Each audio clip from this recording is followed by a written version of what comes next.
Boa tarde a todos, a todas que estão nessa sala de Zoom e também todos que nos acompanham nessa tarde pelo YouTube.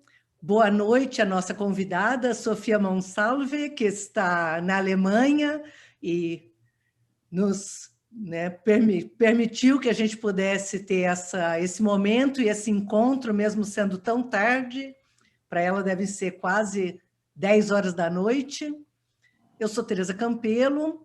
Esse é o primeiro colóquio da Cátedra Josué de Castro de Sistemas Alimentares Saudáveis e Sustentáveis. Muito brevemente, para quem ainda não conhece, a Cátedra Josué de Castro é um espaço interdisciplinar de reflexão e produção de conhecimento sobre sistemas alimentares. A cátedra está sediada na Faculdade de Saúde Pública, na USP, e tem como objetivo ser um espaço de participação aberto, multidisciplinar, multiatores. A ideia é que a gente possa ter, nesses espaços de reflexão, como que estamos fazendo hoje, contar com ativistas, pesquisadores, professores, ativistas do movimento social, discutindo sistemas alimentares saudáveis e sustentáveis. Nós estamos com essa nossa primeira atividade aqui hoje, então é uma alegria muito grande contar com todos vocês. Aqui no chat vocês podem encontrar o link, né, para quem quiser acessar nossas páginas e obter mais informações sobre a cátedra, né? Estamos com várias páginas, página no Nexo, a página na USP, então convido a todos aí para conhecerem a cátedra. Vocês que estão interessados e estão acompanhando esse nosso trabalho, né, sabem que a Organização das Nações Unidas convocou para esse ano uma cúpula de sistemas alimentares, a cúpula mundial de sistemas alimentares, que vai acontecer nesse segundo semestre, ainda com data sendo organizada, né?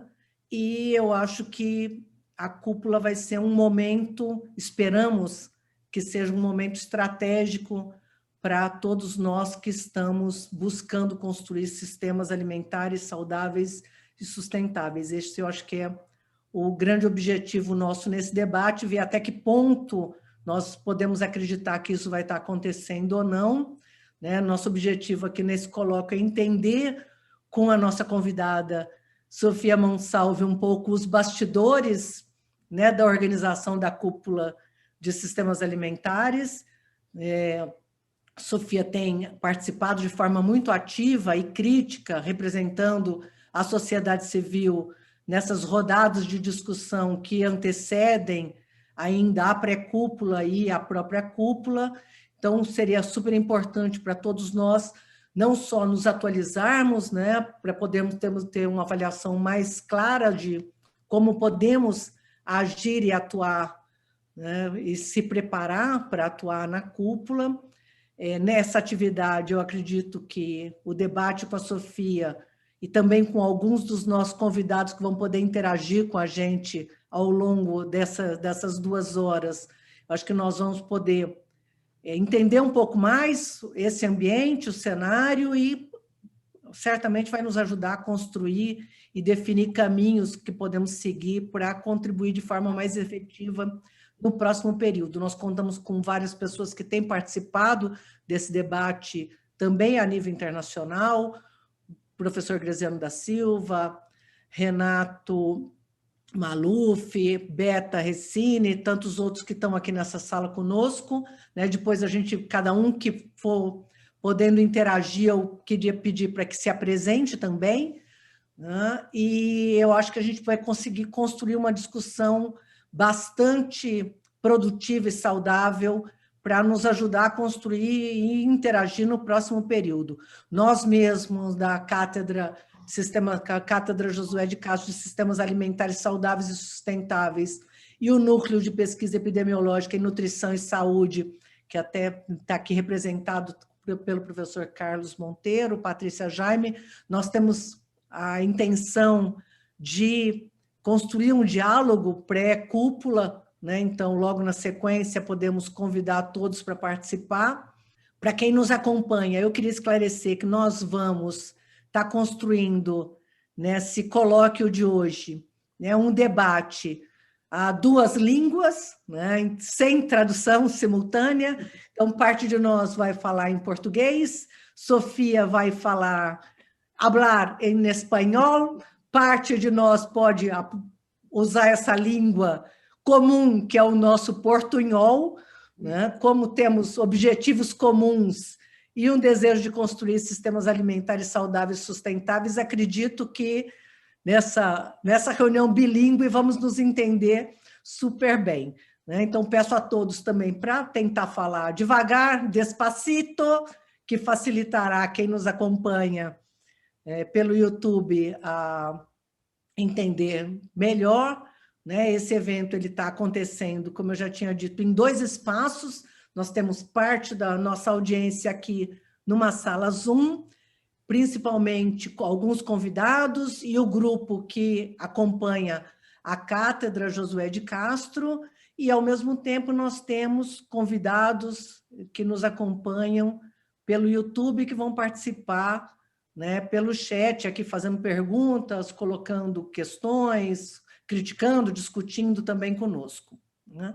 Nossa dinâmica hoje vai ser, eu vou fazer uma breve apresentação da nossa convidada, Sofia. Depois, Sofia vai falar por 20 minutos, nós vamos ter 5 primeiros convidados, né, já inscritos, que vão falar por 5 minutos, aí retornamos a palavra para a Sofia para comentar ou responder eventuais questões, e abrimos de novo tanto para participação do público que nos acompanha no YouTube, quanto para nossos convidados. Eu peço mais uma vez que aqui, quem estiver falando na sala Zoom, quando for falar, se apresente. Então, queria mais uma vez agradecer aqui nossa convidada, Sofia Monsalve, que aceitou desde a primeira hora fazer parte desse encontro, mesmo sabendo que nos atenderia muito tarde da noite, né, com 5 horas de fuso. Sofia, muitíssimo obrigado. Sofia Monsalve tem uma importante trajetória como ativista de direitos humanos, mestre em ciência política e filosofia, atualmente é secretária-geral da FIAM Internacional, né, desde 2016. A FIAM, nós temos uma outra convidada aqui, que é a Valéria, que é da FIAM Brasil, aqui participando. A FIAM é uma organização internacional de direitos humanos que trabalha pelo direito à alimentação e nutrição e que tem participado ativamente do desafio de colocar questões como governança internacional, soberania alimentar e controle de recursos internacionais na agenda, né, em especial direito à alimentação. Sofia também é integrante do painel internacional de especialistas em sistemas alimentares sustentáveis, né, que é a comissão IPES Food. Antes de 2016, ela coordenou o programa da FIAM Internacional sobre terras e recursos naturais por mais de 15 anos, com missões em mais de 20 países. Sofia tem uma ampla experiência em advocacy no sistema de direitos humanos da ONU, junto à FAO, ao Comitê de Segurança Alimentar Mundial das Nações Unidas, contribuindo para o desenvolvimento da definição de padrões de direitos humanos, e, em especial, importante aqui para nós, ela tem participado ativamente das discussões preparatórias da Cúpula Mundial de Sistemas Alimentares, como representante da sociedade civil. Então, Sofia, muitíssimas graças por atender esse nosso chamado e poder estar participando conosco, e a palavra é sua por 20 minutos. Muito obrigado. Bueno, muchísimas gracias, Teresa, y muy buenas tardes para todas ustedes. Para mí es de verdad un gran placer, un gran honor haber recibido esta invitación de la cátedra. Les agradezco muchísimo poder estar esta noche aquí con ustedes y, como siempre, poder sentir ese gran cariño y esa calurosidad del pueblo brasileño. Yo le tengo mucho aprecio. Yo hice, digamos, mis primeros años formativos de la mano del Movimiento Sin Tierra en Brasil y de FIAM Brasil. Entonces, para mí, Brasil, bueno, tiene un lugar especial en mi corazón y me gusta también, estoy muy feliz de ver muchas caras viejas, amigas y conocidos aquí. Entonces, muchas gracias por la invitación. Bien, como Teresa ya dijo, la idea es que esta noche yo comparta aquí con ustedes algunos de los posicionamientos que un sector de la sociedad civil, el que está, bueno, con quien FIAN trabaja desde hace muchos años en el marco del mecanismo de la sociedad civil y pueblos indígenas del Comité de Seguridad Alimentaria Mundial. Creo que en gran parte este mecanismo incluye a los movimientos de soberanía alimentaria, movimientos de los pequeños productores de alimentos, de agricultura familiar, pero también a las trabajadoras y los trabajadores rurales, sectores de consumidores, mujeres y otras organizaciones de la sociedad civil. Entonces, las reflexiones que voy a presentar hoy aquí vienen de este sector de la sociedad civil y no son solamente las reflexiones de FIAN. Y bueno, yo quisiera empezar hablando un poco de por qué nos deberíamos interesar por esta cumbre. Al principio, nosotros en el mecanismo tuvimos muchas dificultades de movilizar a los miembros del mecanismo, como decía, a movimientos sociales, de productores y organizaciones sociales, porque esta cumbre ha sido organizada pues durante la pandemia. Entonces, ustedes saben muy bien que la pandemia ha significado pues la muerte, ¿no? El hambre, la angustia para muchas de nosotras y de nuestras comunidades. Entonces, un tema como tan lejano, como una cumbre por allá tan lejos, ¿por qué nos tiene que importar? ¿Qué va a pasar? Al principio no se tenía mucha información. Entonces, fue difícil al principio, digamos, organizar una posición por esta dificultad que representó la pandemia. Sin embargo, nosotras creemos que esta cumbre viene en un momento de mucha urgencia. Creo que las crisis son múltiples, la crisis del hambre, la crisis de la salud, la crisis ecológica y climática, pero también la crisis social. No se nos puede olvidar que las guerras y los conflictos armados vienen en aumento en muchos países del mundo y de hecho los países más afectados por el hambre hoy en día son países con guerra y conflicto armado. Entonces, tenemos una situación de mucha urgencia y en este sentido, obviamente, el anuncio de la cumbre o la necesidad de discutir la transformación radical de los sistemas alimentarios industriales es muy importante para todas nosotras.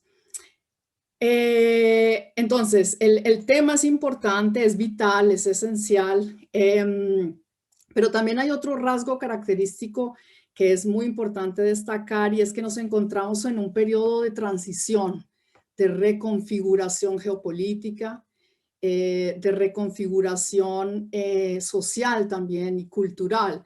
Entonces, es un momento difícil de interpretar, de leer y de organizarse. Y en este sentido, bueno, la cumbre también se enmarca en todo un juego, como decía, geopolítico, pero también institucional de reconfiguración de fuerzas en un momento de transición. Entonces, bueno, esta cumbre, como decía, y como decía también Teresa, llega en un momento importante y nosotras, este sector de la sociedad civil del que FIAN es parte, tuvo desde el principio una actitud crítica frente a la cumbre. Y esta actitud es extraño porque nosotras siempre hemos sido defensoras del sistema de Naciones Unidas porque nos parece que es el sistema público internacional, es el sistema que es el garante de derechos. Y sin embargo tomamos una actitud crítica al principio porque nos parece que esta cumbre desde el comienzo se enmarcó en un fenómeno más amplio y muy problemático, que es el de la captura corporativa de las Naciones Unidas. Esta cumbre fue precedida, el anuncio de la cumbre fue precedida, no sé si ustedes recordarán, en julio del 2019, por un acuerdo estratégico que firmó el secretario general de Naciones Unidas con el Foro Económico Mundial. Es un acuerdo estratégico que le da acceso al Foro Económico Mundial, a las agencias de Naciones Unidas.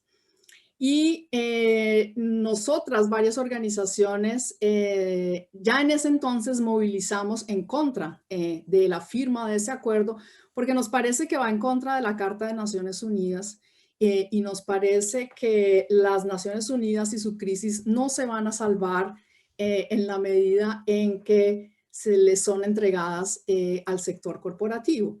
Entonces, ya en ese entonces hicimos una crítica fuerte, una carta que firmaron más de 600 organizaciones a nivel mundial, a la que nunca tuvimos respuesta. Y poco tiempo después, entonces vino el anuncio de esta cumbre de sistemas alimentarios. Bueno, como ya veníamos, digamos, observando de cerca este tipo de esta dinámica en el seno de las Naciones Unidas, porque déjenme decirles que el problema no se da solamente en alimentación. Este problema de captura corporativa se da también, si ustedes quieren, en salud. La Organización Mundial de la Salud tiene problemas similares a los que nosotras ahorita vamos a enfrentar en alimentación y en agricultura. Y si nos vamos, por ejemplo, a la gobernanza del Internet, también vemos un problema similar. Entonces es un fenómeno estructural. Y nosotras estamos, bueno, hoy vamos a hablar específicamente cómo se está manifestando en el campo de la agricultura y la alimentación, pero es importante tener en cuenta, y por eso yo hablaba de estamos en un periodo de transición, de reconfiguración de actores, de fuerzas, de instituciones, y aquí entonces hay factores, bueno, que juegan un rol muy grande. Entonces, bueno, la captura corporativa es uno de los temas que más nos preocupa de esta cumbre, y nos parece que se manifiesta en el sesgo corporativo que tiene la cumbre misma. Bueno, ustedes saben que el secretario general nombró a una delegada especial para organizar esta cumbre, y esta delegada especial es la presidenta de la Alianza por la Revolución Verde en África. Nos parece que eso es un caso de conflicto de intereses.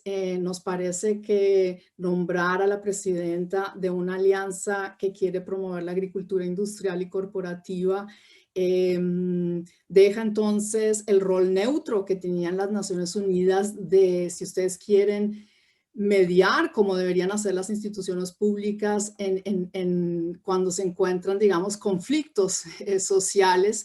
Ese rol lo ha abandonado las Naciones Unidas, y en esta cumbre, al haber nombrado a la enviada especial viniendo de esta procedencia corporativa. Pero ese no es el único problema. Nosotras pensamos que todo el sesgo corporativo se manifiesta en una presencia muy fuerte de varios actores corporativos. Los organizadores de la cumbre se defienden diciendo que aquí no están las corporaciones, no encontramos a Coca-Cola ni a Monsanto. Eso es cierto, pero están sus plataformas que representan y defienden sus intereses, como por ejemplo el Consejo de Negocios por el Desarrollo Sostenible.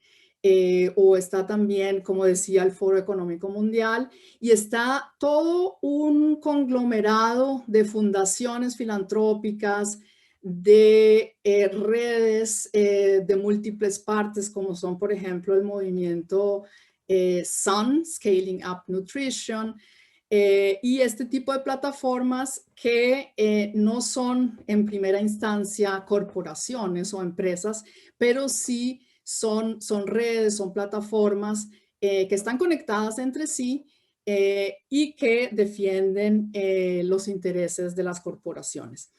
Entonces, ese es el primer problema que nos hace tomar una posición muy crítica. El segundo problema que vimos en la cumbre es haber marginado la institucionalidad internacional pública. Y con esto estamos diciendo que el Comité de Seguridad Alimentaria Mundial, que es el órgano, el comité que tiene un mandato para tratar los temas que debe tratar la cumbre, no fue involucrado en la preparación ni en la agenda de esta cumbre.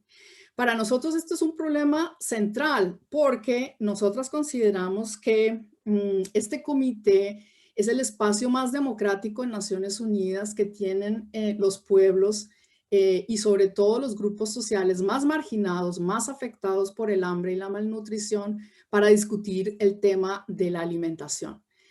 Me parece que también, entonces, esta institucionalidad se marginó. Nosotros todavía no tenemos muy claro cuál es el rol que la FAO, por ejemplo, juega en esta cumbre. Nos parece también que ha sido marginada, eclipsada. Bueno, en teoría, las agencias de Naciones Unidas están todas colaborando con la cumbre, pero no es claro, entonces, cuál es el rol que estas agencias están jugando. Nos parece también que no es casualidad que los espacios de Naciones Unidas que están encargados de defender los derechos humanos, los derechos ambientales y los derechos laborales son espacios que sufren de un debilitamiento crónico, de financiación, de una marginación. Este es el caso del CSA. Bueno, no es casualidad que la cumbre lo margine y lo ignore porque viene sufriendo de un problema de debilitamiento, tiene problemas de financiación. Y este también es un fenómeno que vemos, por ejemplo, en el sistema de derechos humanos en Ginebra. Hay un problema crónico de financiación. No sé si ustedes han seguido el hecho de que por falta de financiación los tratados, los órganos que vigilan el cumplimiento de los tratados han tenido que cancelar sus sesiones ordinarias porque no hay dinero para que puedan cumplir con su labor. Entonces, esto es muy preocupante. Si ustedes quieren, entonces estamos viendo, esa es nuestra interpretación, nuestra preocupación, un fenómeno de privatización de las instituciones públicas internacionales porque se está dando paso entonces a el modelo de múltiples partes interesadas o lo que en inglés se conoce como el multi-stakeholderism.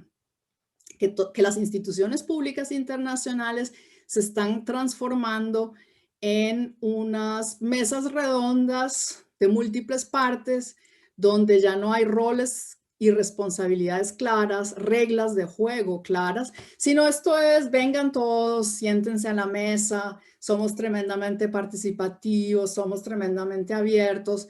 Y lo que se hace entonces es que se pone en el mismo plano una corporación con un gobierno. Para nosotros eso es un problema, porque un gobierno con todos los problemas que tienen los gobiernos, por lo menos hay un cierto control popular, hay todos unos procedimientos para legitimarlo, para que hable en el nombre de alguien y tiene que velar por el interés público. Las corporaciones no lo hacen, no hay control popular sobre las corporaciones. Entonces, para nosotros, ellos no tienen la legitimidad de sentarse en una instancia pública a decidir.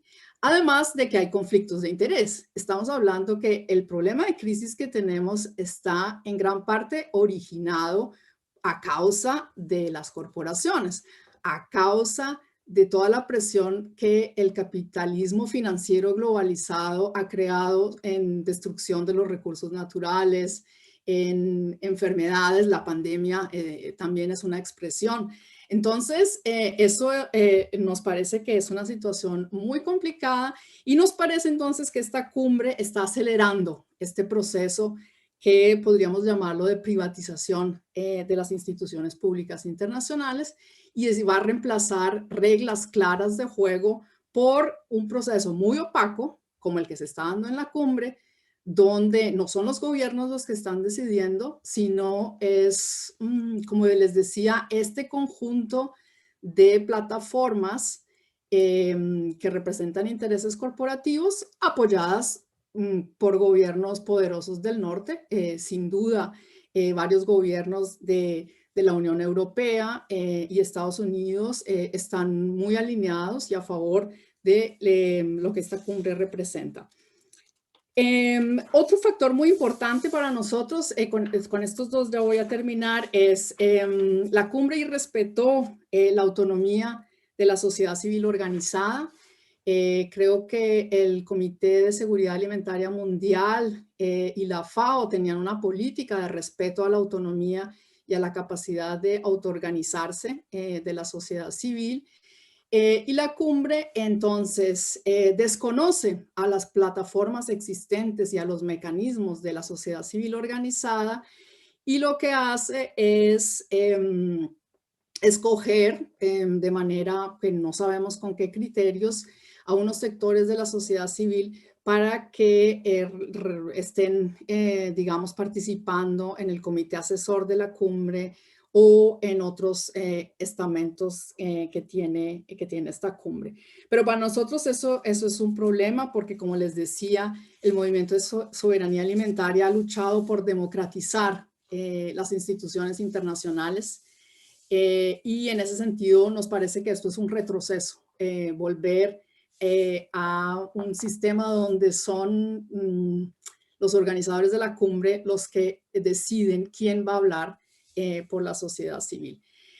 De otro lado, también observamos que, y esto quizás es uno de los aspectos también más problemáticos, hay lo que se está disputando es el sentido de la transformación de los sistemas alimentarios. Creo que es imposible negar que tenemos que reformar los sistemas. Lo que se disputa es la dirección y el sentido de esa transformación. Y aquí entonces observamos una captura de nuestro discurso. Oficialmente esto es una cumbre de los pueblos, es una cumbre tremendamente inclusiva. Al principio no se tuvo mucho en cuenta el tema de derechos humanos, pero ahora lo han incluido. Al principio no se hablaba de agroecología, pero ahora también se trata de todas las soluciones, pero sin tener ningún tipo de análisis de si se pueden tener dos soluciones contradictorias al mismo tiempo. Pensamos también que se trata también de establecer muy fuertemente la economía verde. Creo que el rol destacado del Programa de Naciones Unidas para el Medio Ambiente como la agencia coordinadora de las agencias de Naciones Unidas también denota una dirección clara de que nos estamos moviendo hacia una configuración donde la alimentación va a pasar a ser apenas subsumida bajo la política climática. Y entonces la gran agenda de esta cumbre parece que es más los negocios verdes. Y también el otro tema que permea la cumbre es el de la transformación tecnológica y la digitalización. Entonces, aquí entonces nos parece que la cumbre va a abogar por soluciones tecnológicas, los datos masivos, por ejemplo, y la necesidad de saber más, recoger más datos, porque claro, ahora contamos con inteligencia artificial y bueno, todas estas soluciones tecnológicas para la agricultura de precisión, robotización y todas estas cosas, y nos parece que entonces aquí la idea sería bueno, rescatar la agenda corporativa ahora con este discurso tecnológico. Entonces, para finalizar, como ustedes ven, tenemos una actitud muy crítica. Este sector de la sociedad civil decidió quedarse por fuera de la cumbre, hacer crítica por fuera de la cumbre, no solamente por criticar, sino también para continuar nuestra discusión sobre las soluciones y sobre nuestra visión de cómo realmente transformar de manera radical los sistemas alimentarios industriales. Entonces, lo que estamos haciendo, estamos tratando de construir una convergencia que va más allá del movimiento de soberanía alimentaria y de las organizaciones que tradicionalmente han trabajado el campo de alimentación y agricultura, sino de realmente empezar a tratar de caminar de una manera mucho más, como decía, convergente con el movimiento de justicia climática, con el movimiento feminista, con todas las organizaciones que trabajan el tema de la salud y obviamente la intersección entre nutrición y salud, pero también con el movimiento contra la deuda y por la justicia económica. Hemos decidido recientemente que vamos a organizar una precumbre alternativa en julio. Ustedes saben que la cumbre anunció que va a haber una precumbre oficial en julio en Roma. Entonces nosotros hemos decidido organizar una precumbre alternativa y la idea es hacer una movilización en las regiones muy fuerte. América Latina está, creo que, muy entusiasmada y animada de hacer un proceso regional interesante, y lo mismo esperamos que se dé en las otras regiones.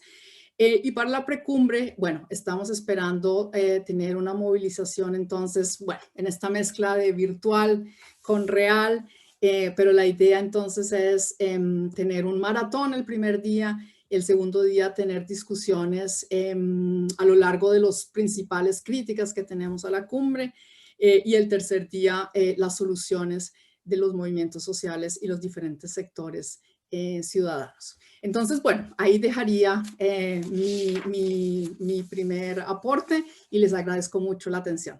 Sofia, muito, super importante tuas colocações. Muito obrigado por nos atualizar com o debate que vocês vêm fazendo, sociedade civil organizada. Esse é um momento estratégico, inclusive, como você colocou, né, não se trata somente da cúpula de sistemas alimentares, ao mesmo tempo nós estamos discutindo, né, também no cenário internacional, a agenda de mudanças climáticas, a própria conferência de biodiversidade, e, portanto, nos interessa muito tentar entender como se colocar nesse processo e como nos organizar para contribuir efetivamente. Então, queria te agradecer mais uma vez tuas colocações e vou passar aqui para os nossos próximos convidados para a gente seguir o debate. Nosso primeiro inscrito, professor José Graziano da Silva, né? Eu vou pedir a todos que se apresentem. O Graziano, né, nosso querido ex-ministro do Ministério Extraordinário de Combate à Fome, que construiu a agenda do Fome Zero no Brasil, foi diretor-geral da FAO, e contigo a palavra, Graziano. Obrigado por participar. Obrigado, Tereza, pela oportunidade. Obrigado a Sofia pela atualização aí dos fatos. Hoje tem inúmeras atividades acontecendo ao mesmo tempo em todas as partes do mundo em relação à cúpula, de modo que fica difícil as pessoas poderem estar ao dia acompanhando para e passo tudo o que está acontecendo. Eu vou ser bastante rápido. Eu tive envolvido nesse summit literalmente desde o início. Tocou a mim entregar ao secretário-geral Guterres, Antônio Guterres, em julho de 19, a proposta, a carta proposta em nome das 3 agências romanas, o FIDA, a FAO e o Programa Mundial de Alimentos. E ter a primeira reunião com o secretário-geral, inclusive aproveitando um pouco da língua portuguesa para ter alguns debates paralelos, mais confidenciais. A questão era muito clara. Colocavam-se 2 possibilidades. Ou fazer um summit dos países, convocado pelos países, o qual o secretário-geral teria que fazer uma proposta à Assembleia Geral, e a Assembleia Geral, então, passaria a ter o controle, e isso entraria no orçamento das Nações Unidas, que naquela altura estava extremamente debilitado com a ameaça de saída dos Estados Unidos, do Trump, não é? Mas também por o boicote do pagamento de países importantes, como o Brasil, por exemplo, que são devedores contumazes aí do sistema das Nações Unidas. Essa ideia foi logo afastada, devido ao tempo, uma vez que o que motivava a cúpula, a proposta veio no bojo da apresentação dos resultados do SOF, que faz a atualização dos números da fome todos os anos, de 2019, onde se comprovou que todos os indicadores do objetivo número 2, conhecido como Zero Hunger, ou Fome Zero, estavam extremamente atrasados, não só iam mal, como iam na contramão. O número de famintos aumentava, a insegurança alimentar aumentava, etc. Muito bem. Então, restava a segunda alternativa, ser uma cúpula convocada pelo secretário-geral. E aí, a questão é como financiá-la. E isso colocou a abertura inicial para essas organizações que a Sofia mencionou muito bem e que dominam hoje o sistema das Nações Unidas. Não é que dominam a cúpula, dominam o sistema das Nações Unidas.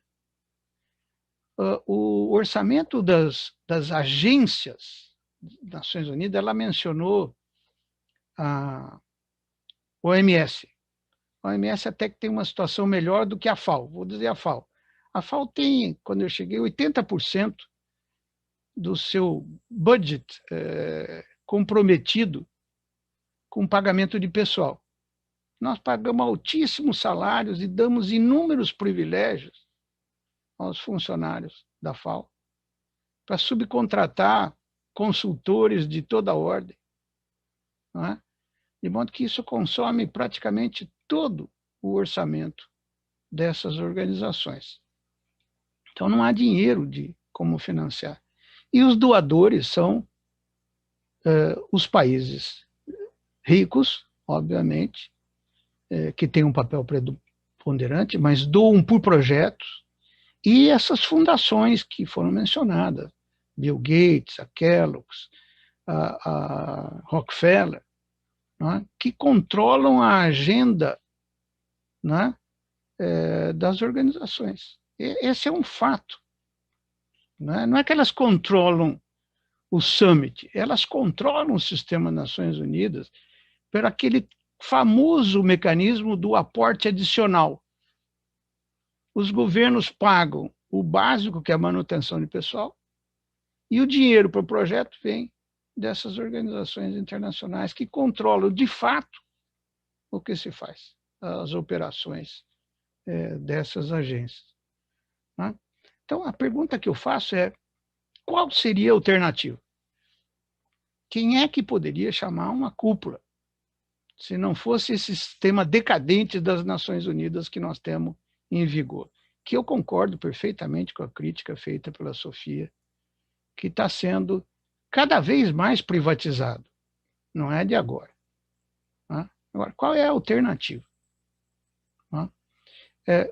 Segundo comentário que eu queria fazer, a nomeação da Agnes Kalibata, eu conheço muito bem a Agnes, e ela presidiu durante mais de 15 anos a AGRA, que teve todo tipo de insucesso em promover a Revolução Verde na África. Hoje isso já está conhecido, né, pelos resultados que alcançou, mas a Agnes Kalibata representava naquele momento, porque o Guterres passou imediatamente a função de coordenar o Summit para a Amina, que é a Deputy Secretária-Geral. Né? E a Amina colocou na mesa alguns nomes, entre os quais o nome de uma mulher negra africana, que era a ideia de representar, né, os mais pobres. E aí esqueceu-se desse papel dela de presidente da AGRA. Mesmo não sendo mais, ela tem um forte viés pró-Revolução Verde, que é o caminho que eu vejo mais complicado, que está seguindo a cúpula, de fazer um ajuste na Revolução Verde, uma otimização. Todos esses mecanismos que a Sofia falou, agricultura de precisão, agricultura 4.0, etc., o uso de informática, é um pouco para conter os excessos da Revolução Verde. Excesso do uso de agrotóxicos, excesso do uso de defensivos, excesso de mecanização, etc., por sistemas mais modernos, mas que trazem, no fundo, o mesmo mecanismo de desenvolvimento futuro da agricultura que nós vimos com a Revolução Verde nos últimos 70 anos. É um ajuste na forma. A pergunta um pouco era, bom, se não fosse a Agnes, quem poderia ser? Teria alguma outra critério de dominação? Me pareceu que o pedido que faz a sociedade civil na primeira carta que manda ao secretário-geral para rever a nomeação foi uma declaração. Nós dizíamos acá, Sofia, que é como gospe aqui, quando queremos brigar com alguém. Foi uma infeliz declaração de guerra, de início, a meu juízo.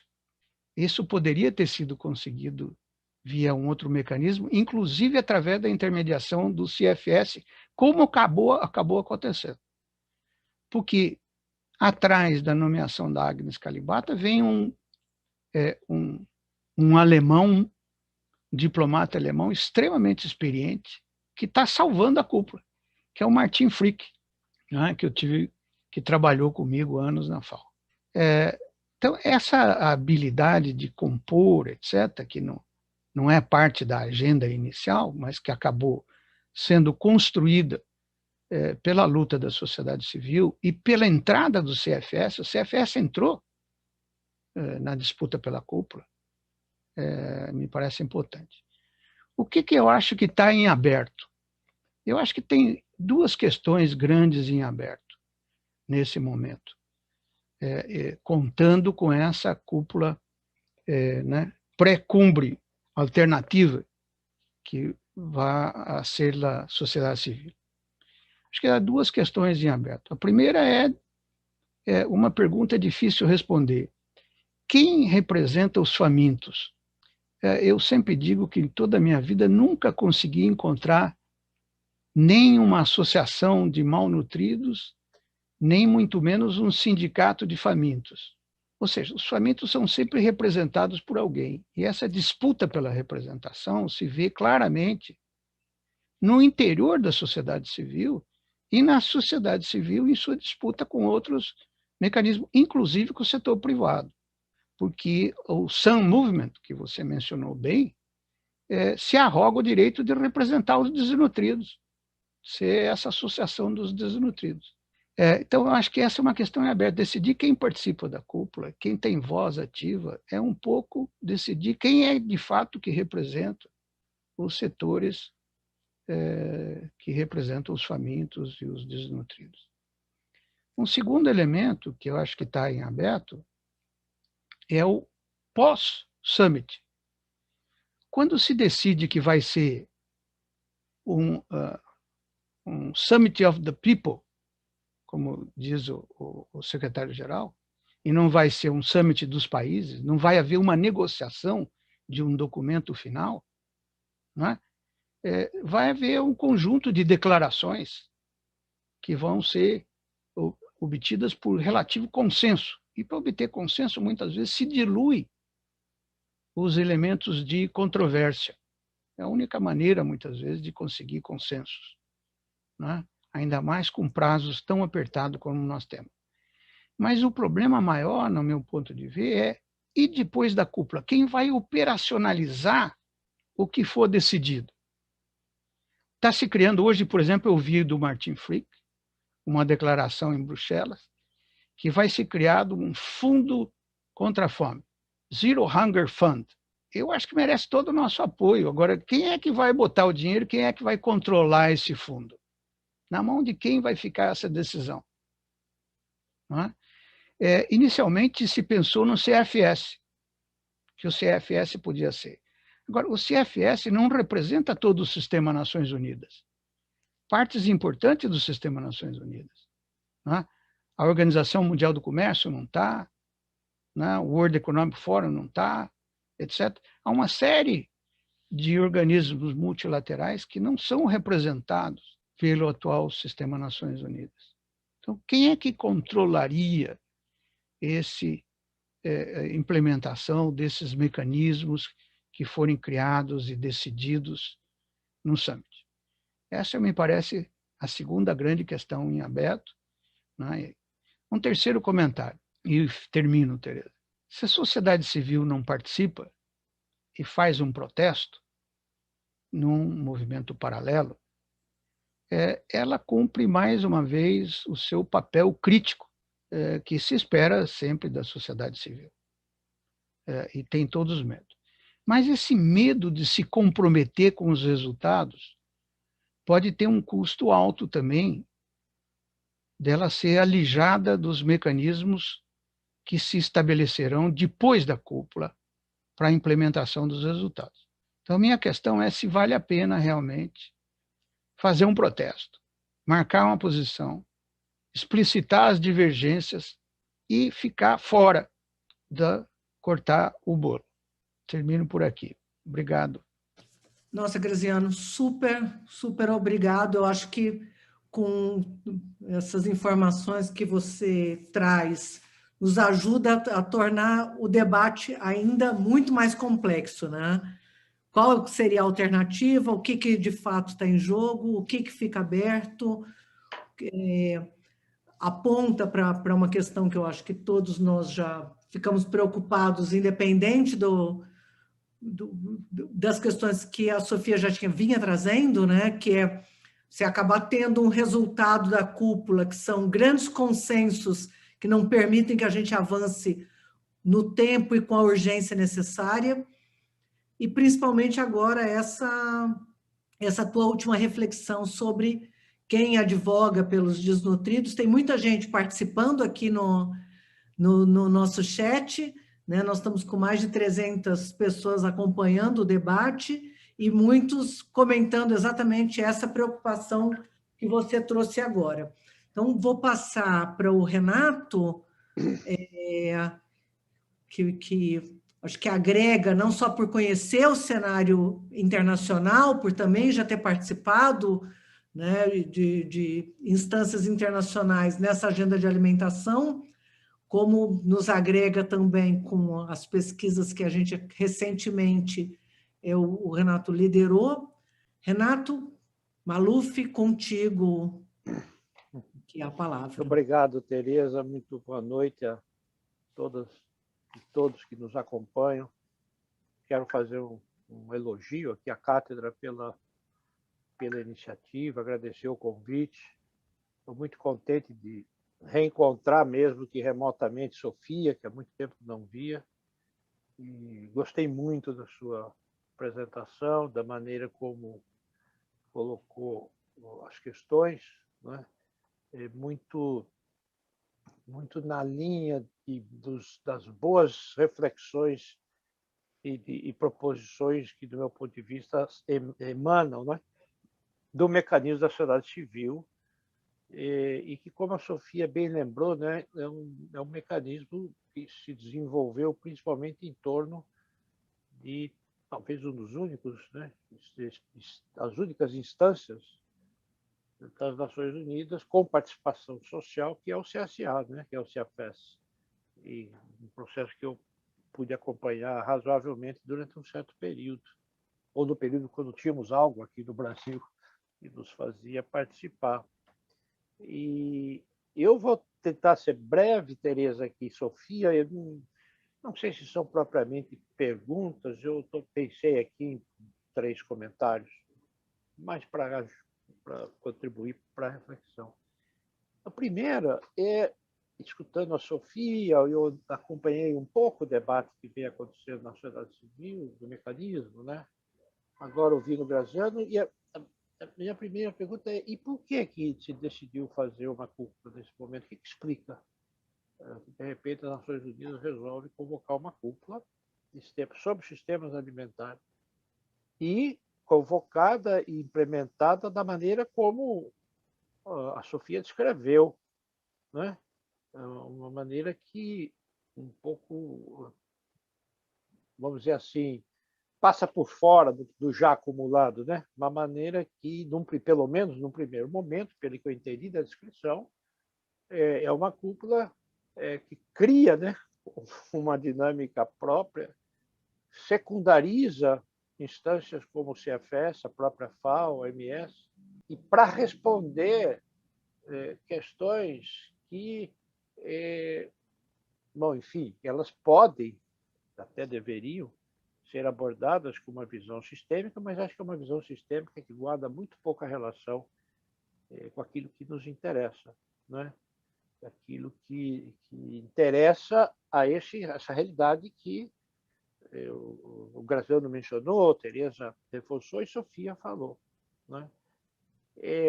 Eu acho que a Sofia tem toda a razão quando ela diz que a questão que está no centro é uma disputa de sentidos. Que sentidos dá para essa proposta, né, de transformação dos sistemas alimentares? Mas eu queria acrescentar, Sofia, que não é só uma disputa de sentidos, acho que é uma disputa também sobre processos.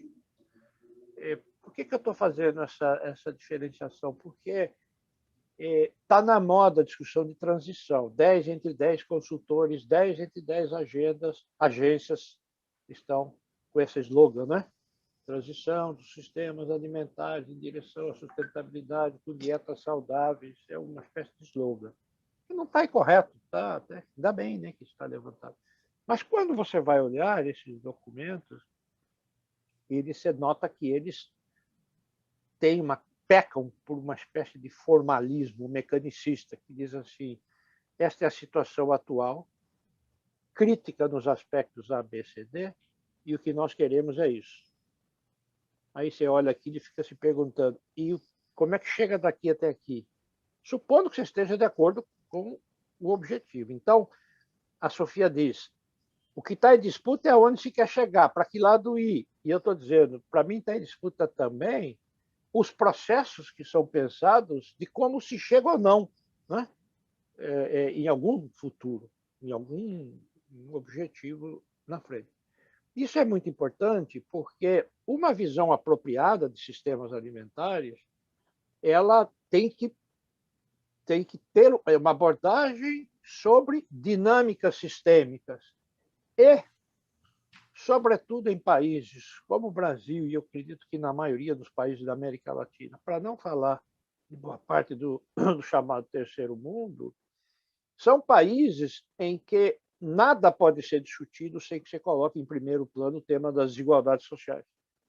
Foi mencionado aqui bastante a questão da fome, não é?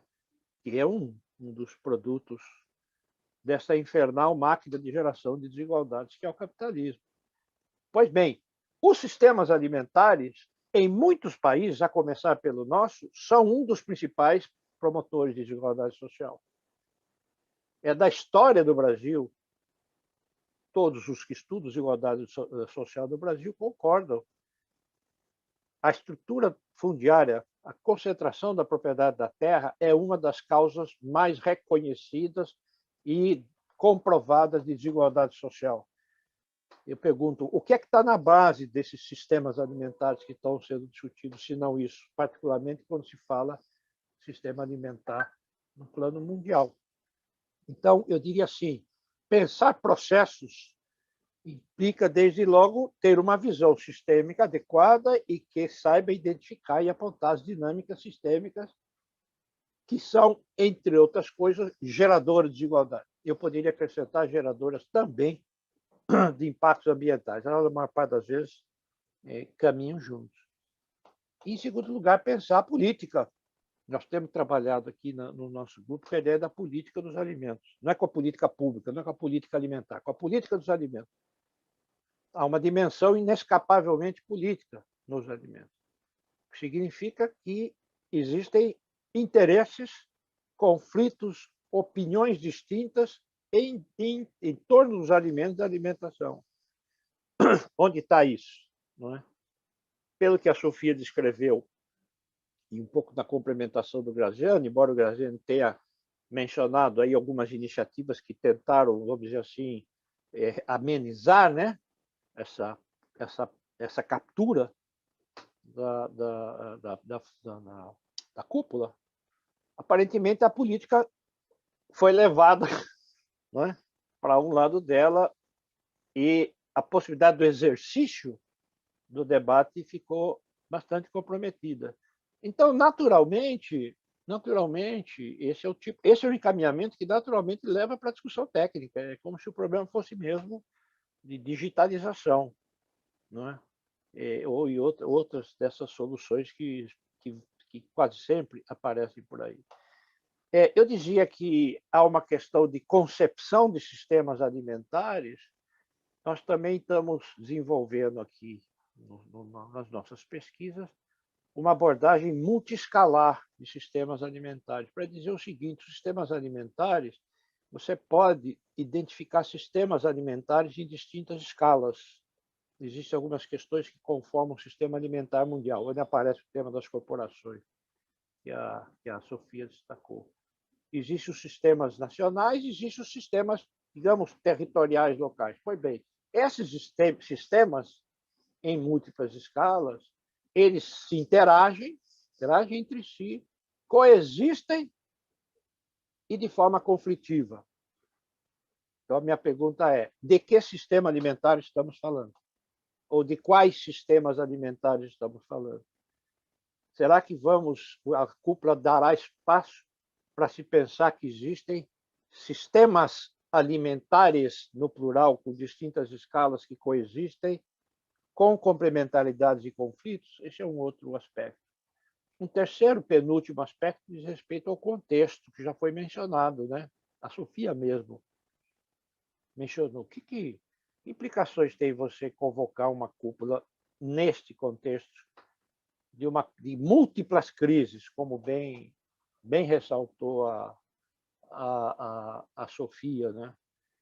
Porque, por exemplo, aqui neste país, que está vivendo talvez uma das piores tragédias da sua história, nos aproximando de uma situação de barbárie, com um genocida na presidência e digamos, o comprometimento de condições mínimas de existência. A Tereza mencionou, vou repetir aqui, isso foi bastante divulgado, o trabalho que fez a nossa rede, a Rede Brasileira de Pesquisa em Soberania e Segurança Alimentar e Nutricional, fez um inquérito nacional com dados de dezembro de 2020, mostrando que, num processo de deterioração da condição alimentar que já vinha desde 2015 e 2016, principalmente em diante, ele foi agravado pela pandemia, e hoje nós temos menos da metade dos domicílios em condição de segurança alimentar nos critérios da escala brasileira de insegurança alimentar.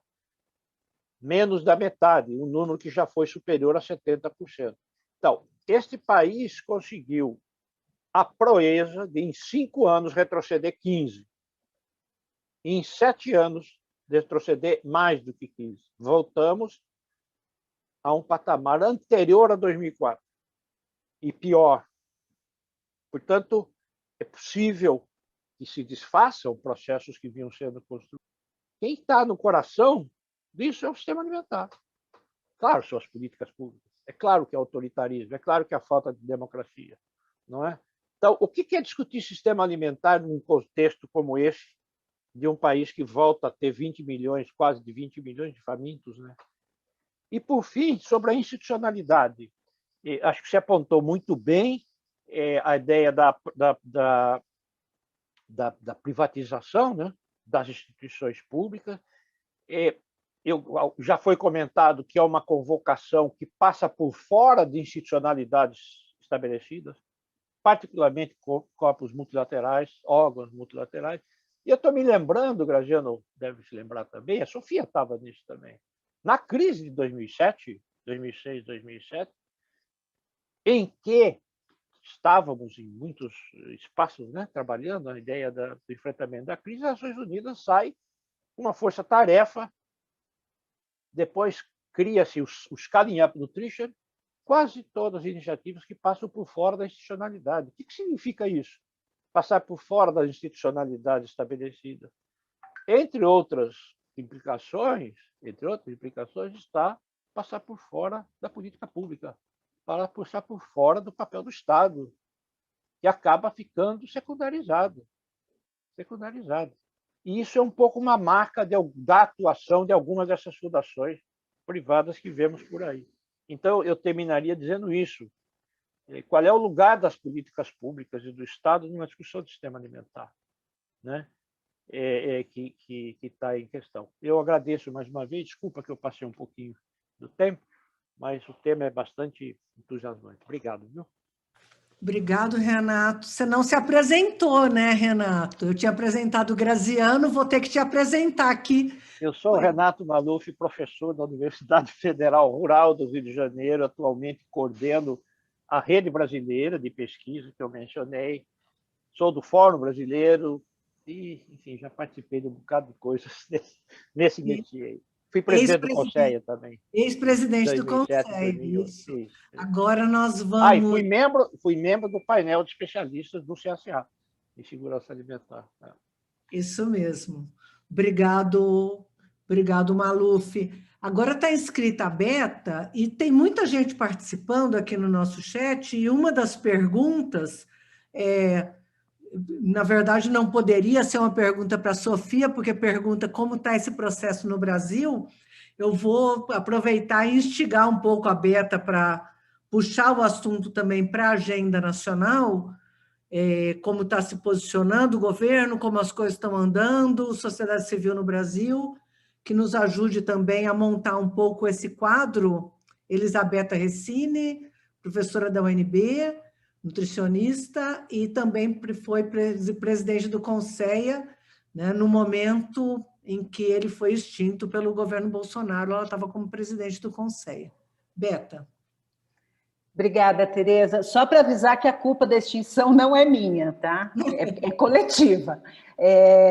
Mas eu agradeço o convite e também parabenizo essa iniciativa pelo número de perguntas, questionamentos e também pela variedade da abordagem, tanto da complexidade do que a Sofia nos apresentou, mas também outras vertentes que Graziano e Renato apresentaram. A gente fica muito evidente a importância do tema. Eu, antes de tentar não responder, porque, na verdade, acho que não seria o meu papel responder em nome, por exemplo, do que está acontecendo aqui no Brasil. Há algumas informações que são públicas, há também movimentos da sociedade civil, e isso, com certeza, eu posso compartilhar, mas eu queria levantar alguns aspectos não técnicos ou não sobre a agenda de sistemas alimentares, mas olhando um pouco para essa questão do processo. Renato mencionou isso, a Sofia também, ao longo de todas as questões políticas que foram colocadas em relação à cúpula, também havia um processo que dialogava com as questões políticas, que é a questão de como a sociedade civil está lidando com isso do ponto de vista não só global, mas também algumas coisas que estão acontecendo na nossa região e no Brasil. Eu acho que é inevitável que qualquer evento do porte de uma cúpula, chamada pelas Nações Unidas, mobilize tanta discussão. Ainda mais num ambiente e em referenciais que nós utilizamos de proteger, valorizar esses espaços multilaterais, por mais que eles sejam hoje fragilizados, cheios de contradições, dominados por setores e por agendas que muitas vezes não respondem ao bem comum global. Enfim, apesar de todas essas limitações, há que fazer uma escolha, que é entre isso e entre entrar num sistema e num processo absolutamente privatizado, onde os interesses comerciais, onde os interesses privados sejam o porta-voz das discussões de fato e explicitamente. Então, há em toda essa mobilização de diálogo e de dúvidas, etc., há essa preocupação de esse espaço multilateral é um espaço por mais que hoje ele esteja complicado, complexo e frágil, ele é, pelo menos no que a gente compreende hoje, um espaço que precisa ser resgatado. Eu acho que o mecanismo da sociedade civil, do Comitê de Segurança Alimentar e Mundial, faz isso o tempo todo, apesar de ser boicotado pelo próprio Comitê de Segurança Alimentar. Acho que em muitas reuniões nós nos deparamos com essa pergunta. Afinal, nós defendemos algo que não nos considera legítimo dentro desse espaço, né? Então, acho que isso é importante mencionar. É importante também mencionar que a história da cúpula, a partir do momento que ela é anunciada e depois, quando saírem os documentos finais, as decisões, essa história já está marcada, já está absolutamente condicionada por essa posição da sociedade civil do mecanismo, do comitê. Porque é essa posição clara, explícita, colocando as questões que considera que são essenciais para que a cúpula, de fato, fosse uma cúpula dos povos, para que a cúpula, de fato, pudesse tirar resultados que levassem a caminhos para a transformação dos sistemas alimentares na direção da saúde, da sustentabilidade, da justiça social, já está dado. E acho que, como bem disse um companheiro numa dessas reuniões que nós fizemos, se não me engano, foi na reunião da América Latina, resistir é participar. Então, nós estamos participando, só que nós não estamos dentro dos escritórios oficiais. Nós estamos condicionando os caminhos da cúpula. Nós não vamos mudar a história da cúpula, nós não temos essa ilusão, mas nós estamos escrevendo a história da transformação dos sistemas alimentares. E isso, eu acho que é muito importante perceber, porque isso nos dá uma tranquilidade tremenda de continuar o que nós fazíamos antes e o que nós vamos fazer depois da cúpula. Então, nesse aspecto, eu acho que a gente tem que tomar cuidado com a ilusão de que, se nós não estivermos lá dentro, eles não vão saber, né, a nossa posição. A gente não vai insistir ou não vai lutar o que deveríamos lutar para mudar a história. Não, eles sabem a nossa posição. Não, nós estamos mudando a história. Nós estamos, eu tenho absoluta tranquilidade sobre isso. Agora, o que importa nisso tudo é nós sermos fiéis, legítimos, dos princípios que nos levaram a nos aderirmos a essa agenda de soberania e segurança alimentar e nutricional, a defesa do direito humano à alimentação adequada e de todos os direitos humanos. Então, a partir do momento em que você se movimenta com esses princípios, o caminho está dado. Ele não é um caminho imediato, ele não é um caminho da vitória fácil, como todas e todos nós sabemos. Ele não é também um caminho de vitórias garantidas. O Brasil é mostra disso, né? Nós comemoramos muito tudo que nós conquistamos. E hoje nós estamos mobilizando muitos esforços para compreender o processo que vivemos no passado, compreender o nosso presente para que a gente adiante um futuro melhor.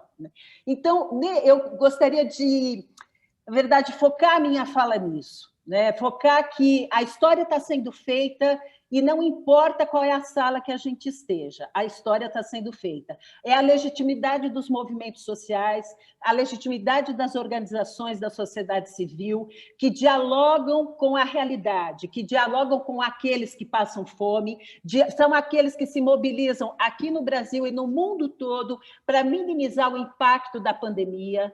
Então, essa legitimidade se dá dentro desse processo de representação, de diálogo, de articulação, de vocalização e de retorno para essas origens. Em relação a como isso tudo dialoga com a nossa realidade, eu acho que tem alguns aspectos que valem ser destacados. Se vocês tiverem, alguns já devem ter lido, mas se tiverem a possibilidade de irem na página oficial da cúpula e lerem os documentos que estão preparando as propostas técnicas, né, nos 5 caminhos de ação, vocês vão verificar que muitas das nossas bandeiras, né, históricas de quem atua na soberania e na segurança alimentar e nutricional estão lá colocadas no seu caminho mais não virtuoso, vamos dizer assim. Então, como que a agroecologia, por exemplo, é vista dentro da pandemia, da cúpula? Como a questão de alimentos adequados e saudáveis está sendo abordado dentro da cúpula? Como a não menção explícita aos alimentos ultraprocessados ou aos produtos ultraprocessados está invisibilizada de uma discussão como a discussão de sistemas alimentares saudáveis e sustentáveis. Então, todas essas questões que Sofia traz num aspecto mais macro, né, de macro determinantes, eles vão se reproduzindo numa agenda muito cotidiana do que nós defendemos aqui no Brasil em termos de ações, de políticas públicas e no caminho da garantia da segurança alimentar e nutricional. E para fechar, eu queria dar algumas informações a respeito do que está acontecendo aqui no nosso contexto. Esse movimento que Sofia falou, que vai acontecer uma pré-cúpula popular, né, em Roma, em julho, ele está sendo antecedido por várias reuniões da sociedade civil do mundo inteiro, e uma das estratégias é a realização de reuniões também regionais. Então, a América Latina já realizou 2 reuniões para discutir a cúpula. Então, movimentos, organizações, coletivos da América Latina têm participado. A última reunião que aconteceu a semana passada, se constituiu um pequeno grupo de trabalho para fazer uma proposta de nós fazermos um pré-cúpula aqui na nossa região. Há uma representação nossa, né, nesse grupo de trabalho, que é a Maria Emília Pacheco, da FASE, que também integra a comissão organizadora da Conferência Popular de Segurança Alimentar e Nutricional, e a ideia é que a gente faça alguma discussão, não está delineado ainda, para que as organizações e movimentos da América Latina possam contribuir para essa discussão global. No nível nacional, a Conferência Popular por Soberania e Segurança Alimentar e Nutricional tem planejado no seu plano de trabalho até o meio do ano algumas atividades públicas para discutir a agenda da cúpula de sistemas alimentares. Quem quiser ter mais informações sobre isso, do movimento global, é entrar na página do Mecanismo da Sociedade Civil. Eu coloquei o endereço no chat do YouTube. E quem quiser acompanhar melhor o processo aqui no Brasil, pode entrar no site da Conferência Popular.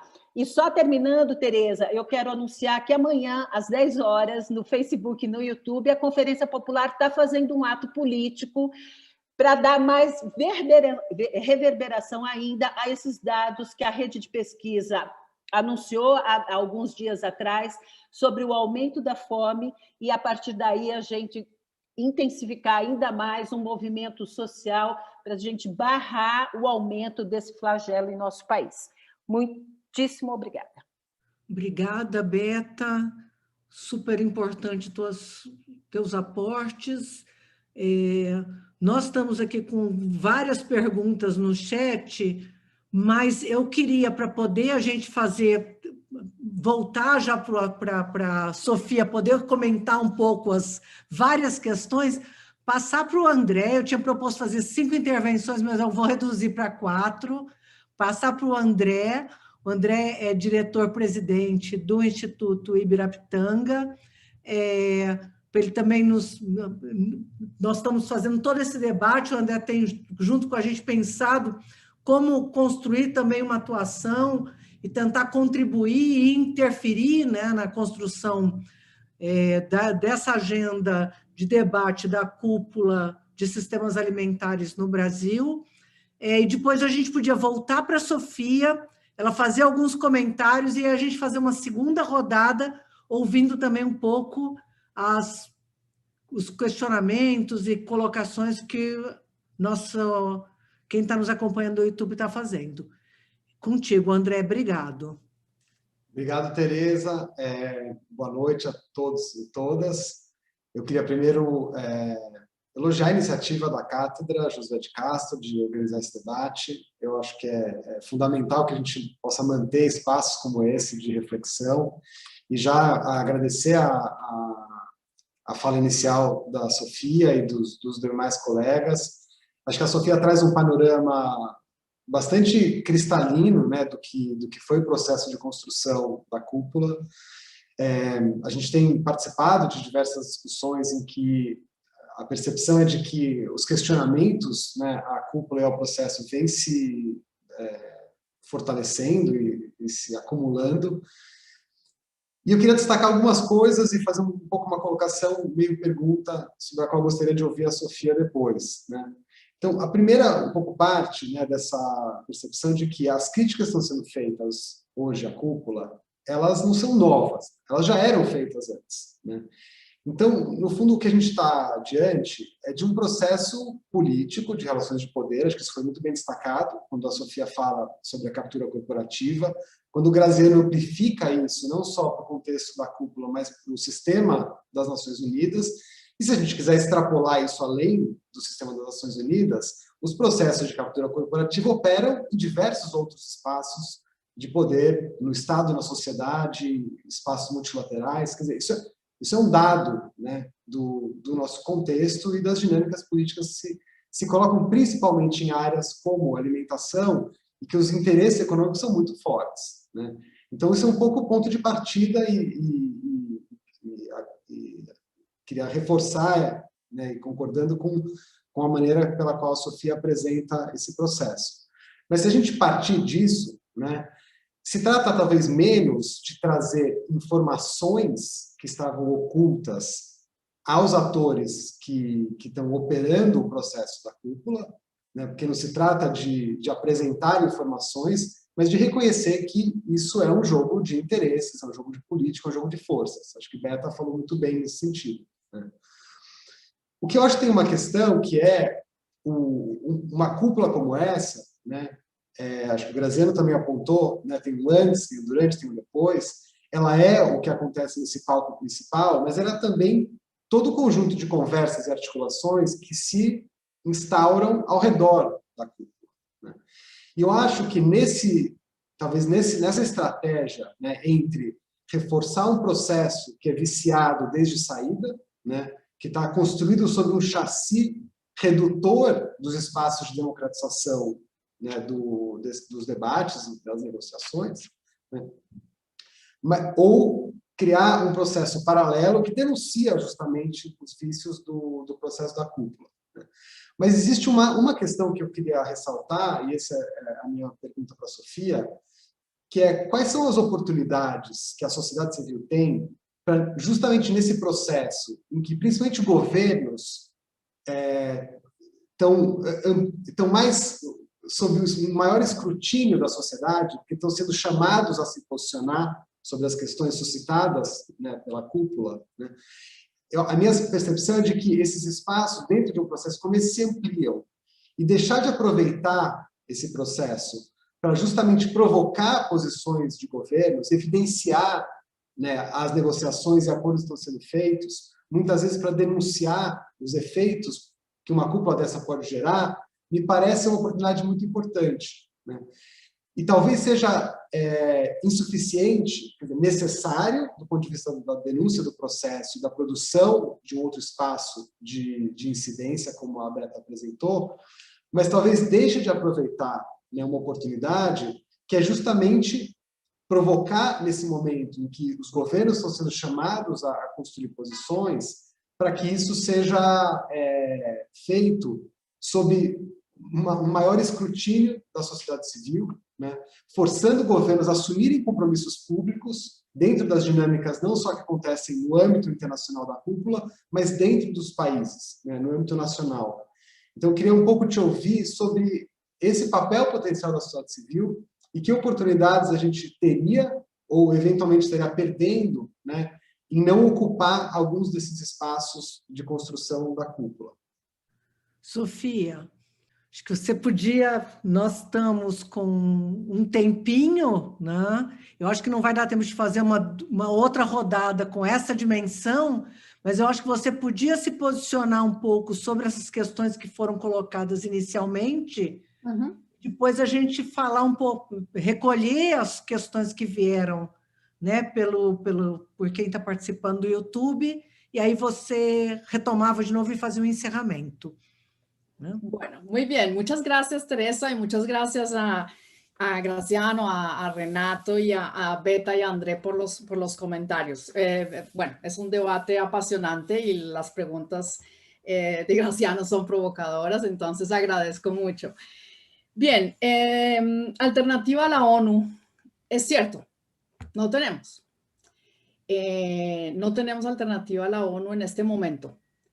Pero creo que eso no significa que no tomemos en serio la Carta de Naciones Unidas, los principios que están ahí contenidos.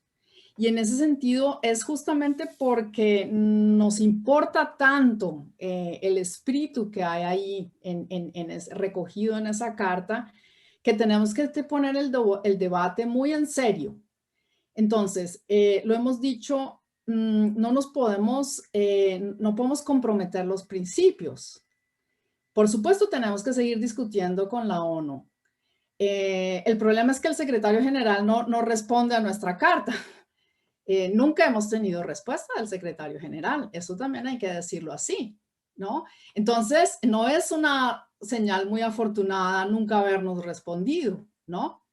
Digamos, esta posición de afuera que hemos creado, la creamos también porque nos forzaron. La primera carta buscaba hablar con el secretario general y el secretario general nunca respondió, o su diputada, la señora Mohamed.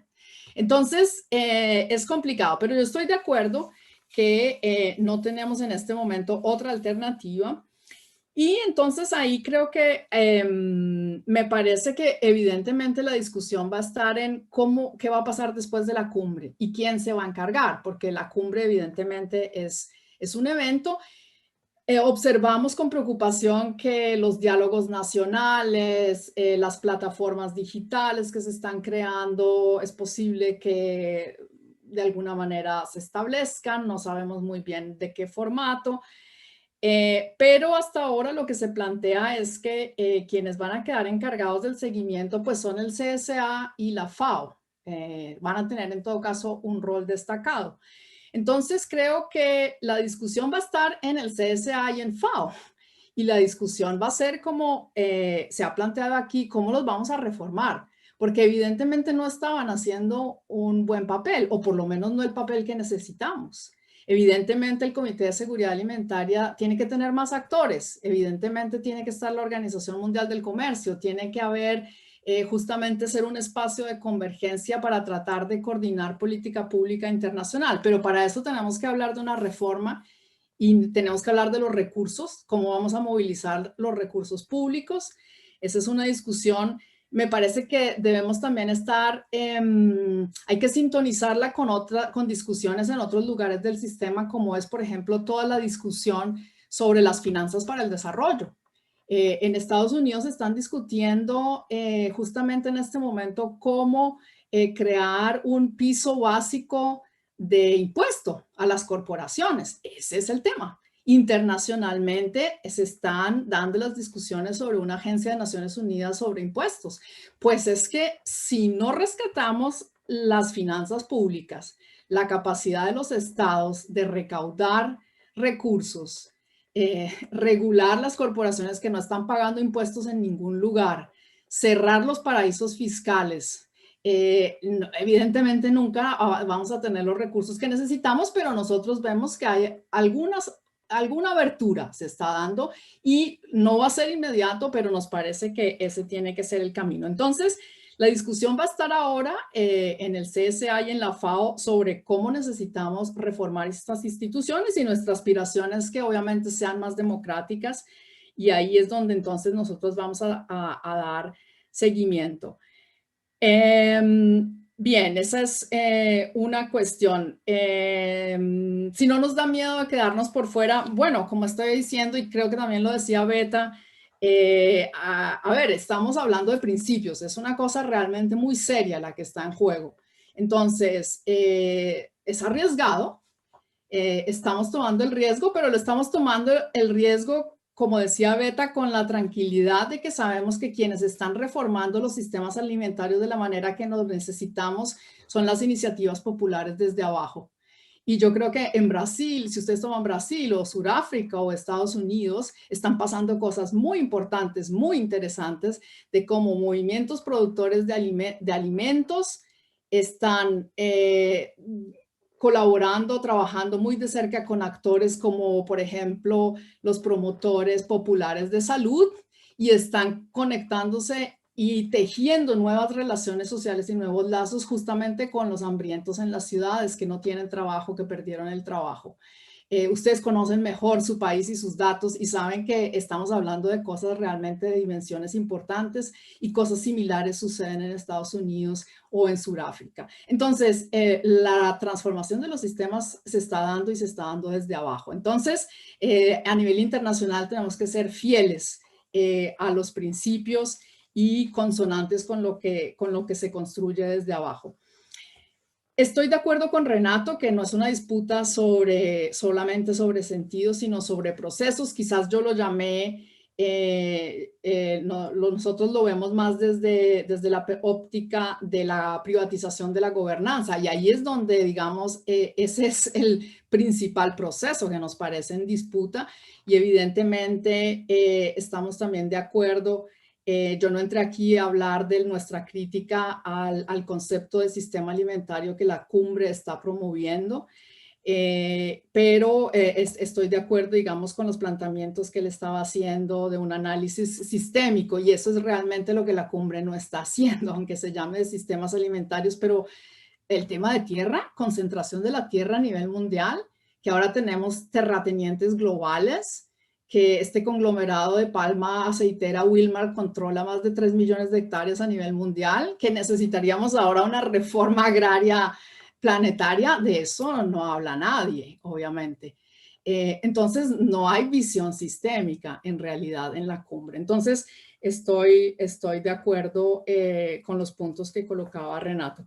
La pregunta de Andrés sobre las oportunidades de la sociedad civil, totalmente de acuerdo. Nosotras no estamos encerradas discutiendo solas entre nosotras en sociedad civil lo que está sucediendo. Estamos en este momento en conversaciones con el vicecanciller en Bolivia para organizar una reunión en el G77, porque los gobiernos de los países pobres están casi más marginados que nosotras. Esto lo controlan los países que tienen los medios de participar en ese entramado de caminos de acción, grupo científico, campeones, etcétera, que tiene la cumbre. Entonces estamos hablando de 30, 50 países. Bueno, eso no es el conjunto de Naciones Unidas, y los países pobres con delegaciones muy débiles pues están quedando por fuera. Entonces, el vicecanciller de Bolivia ha expresado interés, y en este momento estamos viendo si podremos organizar pronto una reunión para expresar nuestras preocupaciones al grupo del G77 y para discutir el tema justamente de estas transformaciones de gobierno, ¿no? Están abdicando los estados su función de tomar decisiones en política pública a estos grupos informales corporativos. ¿Es eso lo que está sucediendo y cómo lo podemos enfrentar? Y es una discusión conjuntamente con gobiernos. En nuestra precumbre queremos prepararlo así. También queremos preparar una discusión con la ciencia, porque la ciencia es otro gran componente de la cumbre, ¿no? Como yo les decía, la idea de que nos faltan más datos, la idea casi también que ya no es necesaria la discusión y la deliberación democrática para tomar decisiones de política, sino basta con recolectar suficientes datos y analizarlos y ya vamos a tomar las decisiones correctas. Entonces, esa idea, ese concepto de ciencia nos preocupa mucho. Nos preocupa también mucho que está también esta propuesta de crear un panel de expertos similar al del cambio climático, pero en el campo de alimentación y agricultura. Joachim von Braun, el científico alemán que es el que coordina el grupo de ciencia de la cumbre, él ha venido promoviendo esa idea desde hace mucho tiempo. Tengo entendido que ya ha ido a hablar a la FAO, si la FAO sería posiblemente el lugar que acoja a este panel. Y nos parece que esa es, digamos, como una de las iniciativas más concretas que cambiaría, obviamente, el conjunto, la configuración de gobernanza internacional que tenemos. Y nos preocupa por lo que dije, ¿no? Por el concepto de ciencia que hay detrás. Y es una ciencia también donde entonces queremos discutir el tema de la captura corporativa de la ciencia, porque ese también es un tema muy importante y un ángulo que también vale la pena discutir. Entonces, de acuerdo con Andrés, estamos, digamos, desarrollando nuestras propuestas y nuestro acompañamiento crítico de la cumbre desde afuera, pero creando esas oportunidades de discutir temas y avanzar también entre nosotros, porque el tema de qué vamos a hacer si perdemos la ONU, definitivamente, ese es un tema muy grueso y es un tema que, para ser muy honesta, ha sido todavía difícil discutir. Es muy complicado. Yo he participado solo en discusiones de académicos de cómo vamos a reformar la ONU, pero los movimientos sociales yo no los he visto discutiendo ese tema. Es grueso, es grande. Entonces, por eso nos toca ir, creo que pasito por pasito, pero evidentemente en algún momento vamos a tener que afrontar ese tema. Gracias. Gracias, muitas gracias, Sofia. Temos algumas perguntas da nossa audiência e também uma das nossas participantes aqui no Zoom é inscrita. O público está não só participando muito, mas muito preocupado com a Agenda Brasil, né? Então, a maior parte das pessoas tem se colocado preocupados com que rumo nós vamos tomar depois de uma experiência tão rica que o Brasil acumulou, né? Tanto da sociedade civil, na construção do CONSEA, quanto, inclusive, em políticas públicas, né? Então, uma parte grande das perguntas está colocada nesse sentido, né? Por exemplo, Glenn Makuta, do Slow Food Brasil, é muito preocupante o uso dessas tecnologias que interessam apenas as corporações transnacionais, que resultam em absurdos como a desmaterialização da comida, trazendo aí essa agenda, né, que inclusive pega parte da agenda ambiental, né, buscando que a gente impacte menos o meio ambiente, se desorganiza a agenda da comida de verdade, transitando aí também para essa discussão da carne de laboratório ou de processos, né, alimentares que não são tradicionais ou naturais. A Francisca Rossicleide, a famosa Rossi, perguntando assim, como que é a preparação para essa conferência no Brasil, o que nós podemos fazer na América Latina, também questionando como podemos nos organizar como sociedade civil. Acho que, de certa forma, essas questões foram trazidas, né? Eu vou passar para a Semiramis, que também pediu para falar aqui do nosso grupo, enquanto eu levanto aqui outras questões para que a gente possa passar, não extrapolar o nosso tempo, né? Porque Sofia está quase à meia-noite já, né? Então nós queremos encerrar pontualmente, como combinado, às 19 horas. Vou passar para a Semiramis fazer uma breve intervenção, eu leio mais algumas questões e passamos para a Sofia fazer um encerramento e fazer suas considerações finais. Obrigado. Semiramis.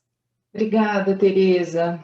Boa tarde. Eu fico até constrangida de tomar tempo. Acho que a gente tem que priorizar mesmo a audiência, mas não queria me furtar aqui de agradecer a você e aos colegas da cátedra, né, por esse encontro. Eu sou Semiramis Domene, sou professora do Departamento de Políticas Públicas da Unifesp e trabalho no grupo Nutrição e Pobreza, e queria muito agradecer a Sofia pela apresentação e por nos trazer mais elementos, né, sobre a cúpula e os acréscimos também que foram trazidos por meio dos comentários, que vão nos ajudando a entender os meandros, né, da organização da cúpula, e acho que também nos ajudam a entender como é que a gente pode cuidar de uma participação que seja propositiva na direção daquilo que defendemos, né, todas e todos que temos trabalhado pelos direitos fundamentais, a alimentação, o bem-estar e a vida, mas eu queria fazer um comentário muito breve na direção de entender esses diferentes lugares em que nós estamos, né? E me parece ser relevante que levemos essas preocupações e as percepções nesses espaços.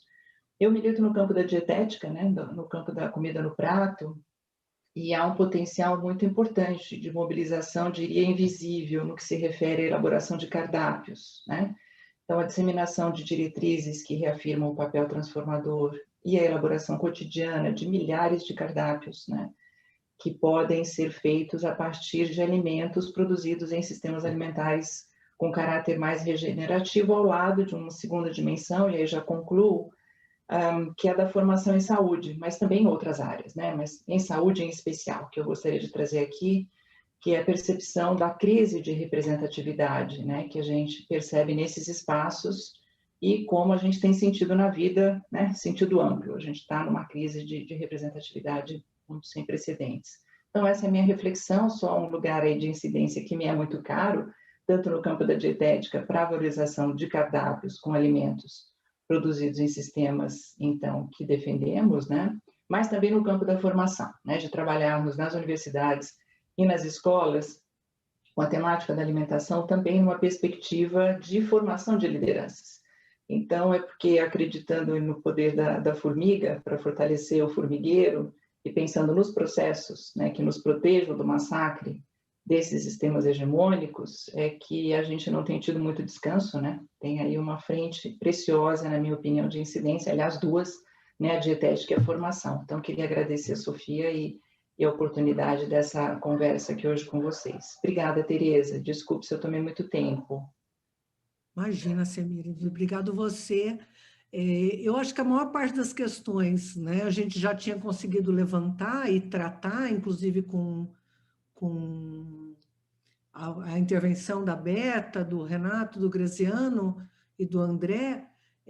Eu, particularmente, tenho uma questão que eu acho que nos interessa muito ouvir a Sofia, porque eu, então, vou colocar e adiantar um pouco naquele sentido que eu já vinha falando. A gente vem tratando muito da pauta no Brasil, né, até pela experiência aqui do Nupens, com relação a ultraprocessados, né, e como essa agenda vem avançando, e como ela está mal desenvolvida ou mal reconhecida dentro dos documentos para a preparação da cúpula de sistemas alimentares.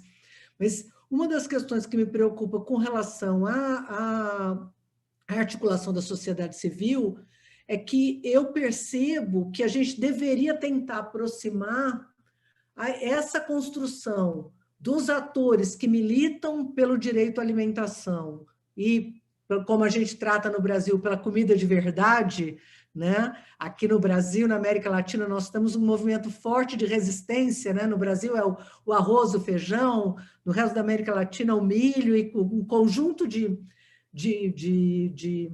culturas, né? que representam para a gente também uma resistência na agenda de segurança alimentar e nutricional.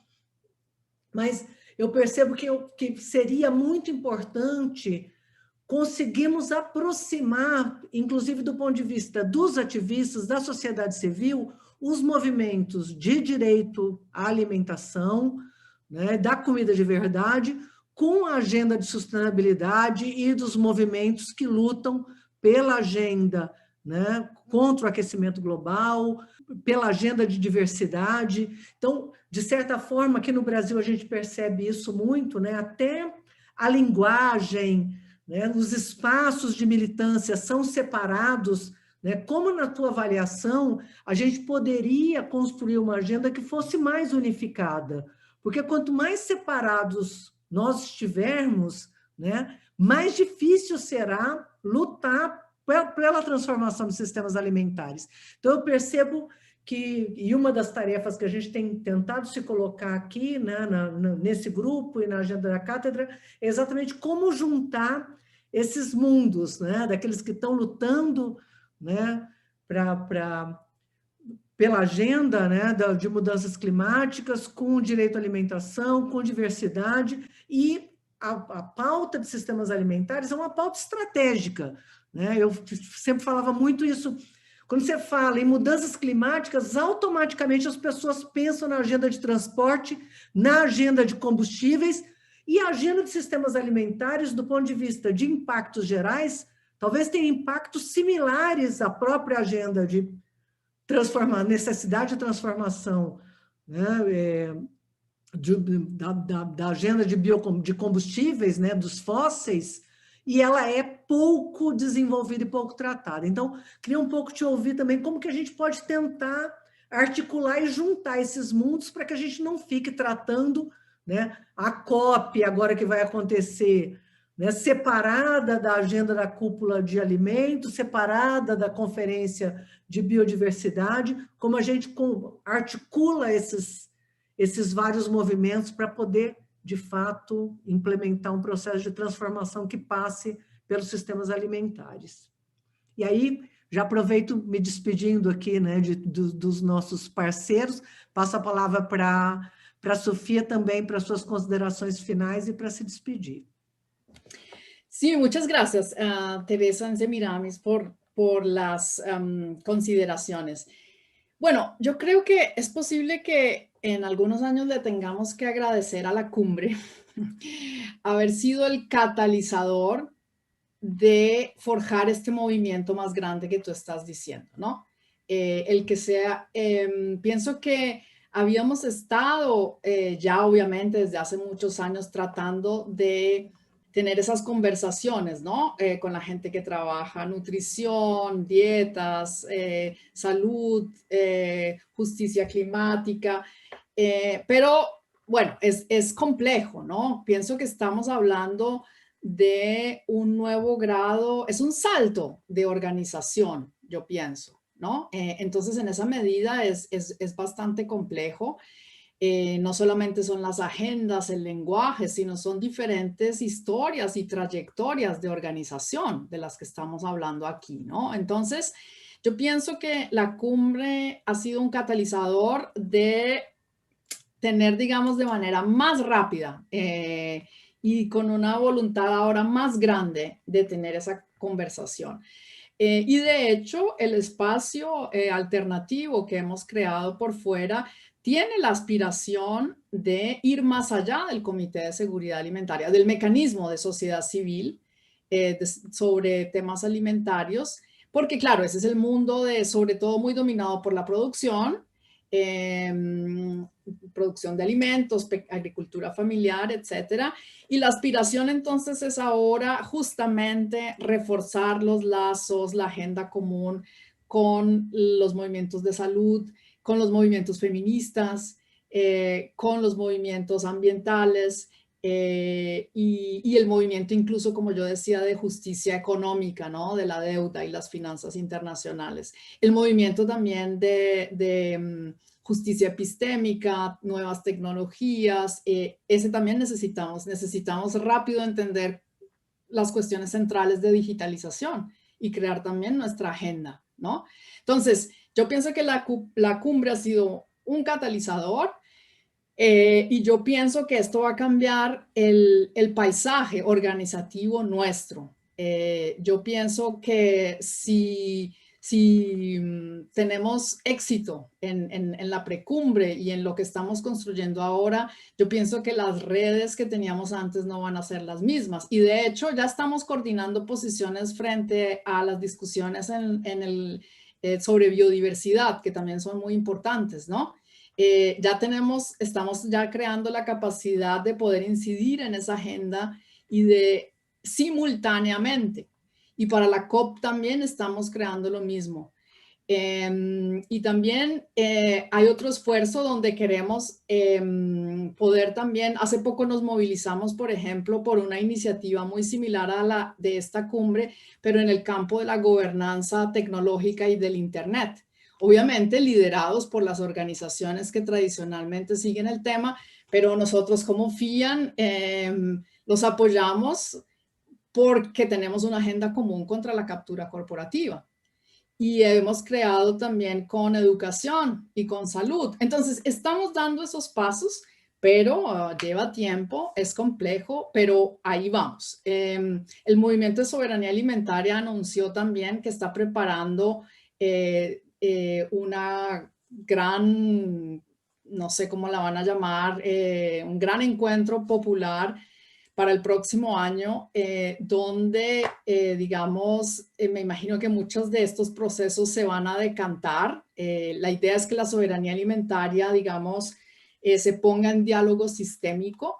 Pero entonces, bueno, son varios procesos, pero vamos, creo que en esas líneas de convergencia y creo que en algún momento quizás vamos a mirar atrás y ver que la cumbre fue el gran catalizador que nos hizo mover en esa dirección.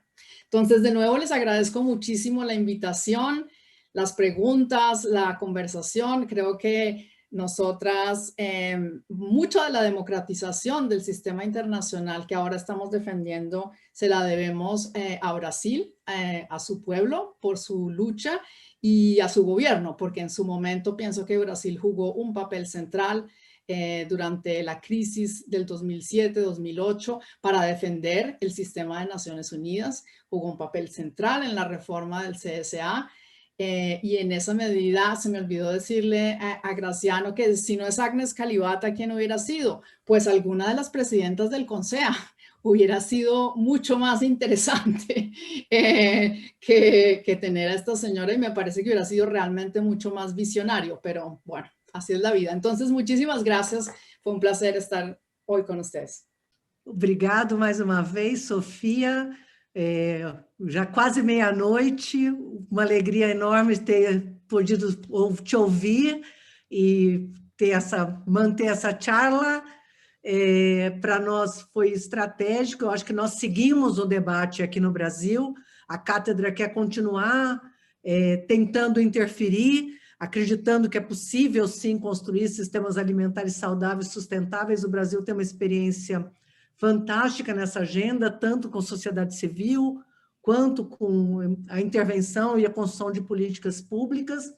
Nós ainda temos um longo caminho pela frente aqui, porque aqui juntamos, né, a crise da pandemia com uma crise importante política, porque o Brasil passa, mas queremos convidar todos que continuem nos acompanhando aqui nas nossas redes sociais, convidar todos para conhecer a página da cátedra que já está funcionando, e seguiremos com o debate e agradecer a todos que participaram. Tem muita gente aqui bacana na sala com a gente, que acabou não tendo a oportunidade de falar, porque a gente achou que 2 horas era um tempão, mas acabamos ficando com muita gente bacana participando no debate com a gente, sem poder falar. Então, vamos colocar a carinha de todo mundo aqui que participou da discussão nessa sala de Zoom, para na finalização vocês poderem ver aqui, Maria Emília, professor Carlos, Arnoldo, Patrícia, Walter Bellic, agora falei, vou ter que falar de todo mundo, né? Valéria da FIAM, Paulo Petersen, a Marina e a Maoca, que nos acompanhou aqui, nos dando as informações do que estava acontecendo no YouTube. Acho que eu consegui passar por todo mundo. Mariana Carreira, que nos acompanha aqui também. Gente, super obrigado e continuamos juntos aqui na luta pela construção de sistemas alimentares saudáveis e sustentáveis. Um abraço, boa noite a todos e obrigado, Sofia, boa noite para você.